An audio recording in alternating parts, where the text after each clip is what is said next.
বন্ধুরা তোমরা কেমন আছো? আশা করি তোমরা খুব ভালো আছো। আমিও খুব ভালো আছি। আজকে তোমাদের আমি পদ্মার ইলিশ মাছ রেসিপি করে দেখাচ্ছি। আমি আজকে 4 পিস নিয়েছি, বড় মাছ আছে বন্ধুরা, 4 পিস করে তোমাদের দেখাচ্ছি। দেখো বন্ধুরা, আমার ইলিশ মাছটা নেওয়া হয়ে গেছে। আমি কিন্তু একবারই ধুয়ে নিয়েছিলাম। আর এর মধ্যে দেখো সাদা সর্ষে থাকবে, কালো সর্ষে থাকবে, পোস্ত দেবো আর কাঁচা লঙ্কা। এটা দিয়েই কিন্তু আজকে ইলিশ মাছ ভাপা হবে। চলো বন্ধুরা, মশলাটা কি বাড়ছি তোমরা দেখে নাও। বন্ধুরা দেখো, তোমরা তো দেখিয়ে নিয়েছো, আজকে আমি কিন্তু পদ্মার ইলিশ মাছের ঝাল করে দেখাচ্ছি। আমি কিন্তু বড় বড় পিস আছে, 4 পিস করে তোমাদের দেখাচ্ছি। আর এর মধ্যে দেখো কালো সর্ষে দিয়েছি, সাদা সর্ষে দিয়েছি, কাঁচা লঙ্কা দিয়েছি, আর এই যে পোস্ত দিচ্ছি বন্ধুরা। দেখো সামান্য অল্প একটু পোস্ত দিয়েছি।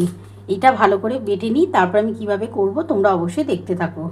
বন্ধুরা দেখো, আমি কিন্তু ইলিশ মাছ ভাপা করার জন্য দেখো সর্ষে 2 রকম সর্ষে নিয়েছি, সাদা সর্ষে, কালো সর্ষে, পোস্ত, কাঁচা লঙ্কা কিন্তু একসাথে বেটে নিয়েছি।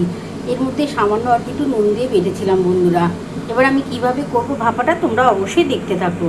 তো বন্ধুরা, আমি কড়া বসিয়ে দিয়েছি, কড়ার মধ্যে সামান্য অল্প একটু সর্ষের তেল দিয়ে দিয়েছি।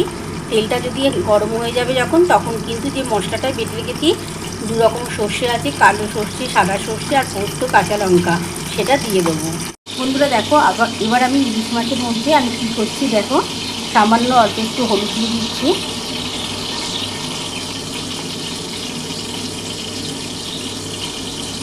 খুবই সামান্য অল্প একটু নুন দিয়ে দিলাম, আর সামান্য অল্প একটু কাঁচা সর্ষের তেল দিয়ে দিচ্ছি।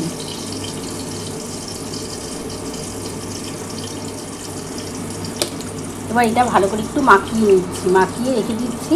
ওদিকে আমি কিন্তু কড়ার মধ্যে কাঁচা সর্ষের তেল দিয়ে দিয়েছিলাম, তেলটা কিন্তু গরম হয়ে যাচ্ছে। আস্তে করে করবো বন্ধুরা প্রথমে, তারপরে কিন্তু আমি গ্যাসটা বাড়িয়ে দেবো। আগে প্রথমেই দেখো, এই যে ইলিশ মাছের মধ্যে নুন, হলুদ আর কাঁচা সর্ষের তেল দিয়ে ভালো করে মাখিয়ে নিচ্ছি। মাখিয়ে তারপরে এটা আমি কীভাবে করবো তোমরা অবশ্যই দেখতে থাকো। দেখো বন্ধুরা, পদ্মার আজকে ইলিশ আছে, দারুণ সাইজ আছে, দারুণ খেতে হবে। আর এটা ভাপা করছি ওর জন্যে। তোমরা দেখতে থাকো আমি কীভাবে করবো। আর ওইদিকে দেখো বন্ধুরা, আমার তেলটা কিন্তু গরম হয়ে গেছে। আমি ওই তেলের মধ্যে কিন্তু 2 রকম সর্ষে, কাঁচা লঙ্কা বেটে নিয়েছিলাম আর পোস্ত একসাথে বেটে রেখেছিলাম, সেইটা দিয়ে দিচ্ছি। তারপরে কীভাবে করছি ভাপাটা তোমরা অবশ্যই দেখতে থাকো। বন্ধুরা দেখো, তেলটা গরম হয়ে গেছে। এবার দেখো, এই যে মশলাটা বেটে রেখেছিলাম, সর্ষে 2 রকম আছে, সাদা সর্ষে, কালো সর্ষে, পোস্ত, কাঁচা লঙ্কা দিয়ে দিলাম মশলাটা। আর গ্যাস কিন্তু আমি বন্ধুরা আস্তে করে দিয়েছি। দেখো আমার গ্যাস কিন্তু আস্তে করা আছে বন্ধুরা। এবার এর মধ্যে আমি কিন্তু হলুদ দিচ্ছি, নুন দিচ্ছি, আর কিছু দেবো না বন্ধুরা। আগে কোনো রকম চিনি দেবো না, নুন আর হলুদটা দিচ্ছি শুধুমাত্র। বন্ধুরা দেখো, এবার আমি এর মধ্যে কিন্তু হলুদ দিয়ে দিচ্ছি, 1 চামচের মতো হলুদ দিয়ে দিলাম। আর দেখো, তখন ইলিশ মাছের মধ্যে আমি নুন, সামান্য একটু নুন, হলুদ আর কাঁচা সর্ষের তেল দিয়ে মাখিয়ে রেখেছি, আর খুবই সামান্য অল্প একটু নুন দিলাম। এবার কিন্তু গ্যাসটা বাড়িয়ে দিচ্ছি বন্ধুরা।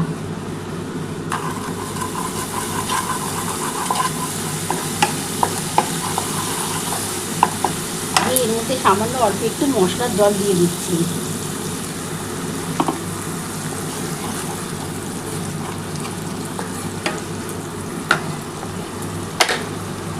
এটা একটুখানি ফুটে গেলে আমি কিন্তু মাছটা যে মাখিয়ে রেখেছি নুন হলুদ দিয়ে, সেটা দিয়ে দেবো। এই যে দেখো বন্ধুরা, মাছটা দিয়ে দিলাম। এর মধ্যে কিন্তু নুন, হলুদ আর কাঁচা সর্ষের তেল দিয়ে মাখানো আছে। আর মশলার জল কিন্তু আরেকটু আছে আমার, সেটা দিয়ে দেবো ওপর থেকে। দারুণ খেতে লাগবে বন্ধুরা এটা।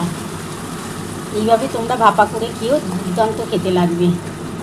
আমি একটুখানি উল্টে দিচ্ছি, মশলাটার সাথে উল্টে দেবো আগে থেকেই, তাহলে কিন্তু দেখবে মাছটা খেতে খুব ভালো হয়। মাছের সাইজটা সত্যি বন্ধুরা আজকে অনেকটাই বড় আছে। এই মাছটা খেতে দারুণ লাগবে বন্ধুরা।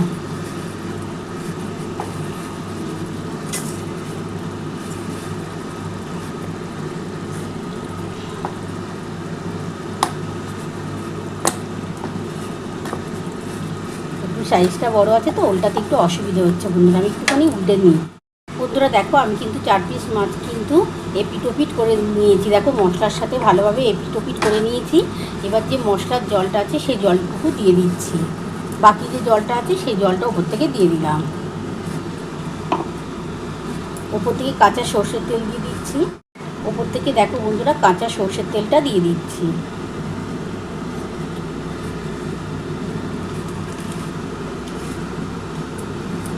আর এই 4টে কাঁচা লঙ্কা দিয়ে দিলাম। এবার আমি কিন্তু ঢাকা দিয়ে দেবো, 20 থেকে 25 মিনিট ঢাকা দিয়ে রাখবো।